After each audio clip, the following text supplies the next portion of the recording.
నమస్కారం. దానికన్నా ఆన్సర్ చెప్పు, లేదా లేదు తంతాను.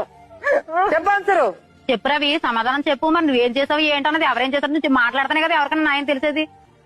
రవి నువ్వు మాట్లాడదు, నేను కొడతాను. రవి చెప్తున్నా, బుర్ర మంటలో చెప్పు. నాకు సమాధానం చెప్పు. ఇంట్లో చెప్పు కదా నాకు నువ్వు. వాళ్ళు చేశారని నేను అమ్మాయికి చెప్పు. చెప్పు.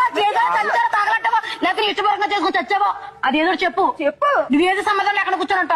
వాళ్ళే చేశారని నాకు ఎలా ఉంటుంది అంటే మ్యాన్లు టప టప పీగలనంత టప టప పీగలనంత లేచి పీకమ్మా, అప్పుడైనా బుద్ధి వచ్చి నోట్లోంచి మాట వస్తుందేమో.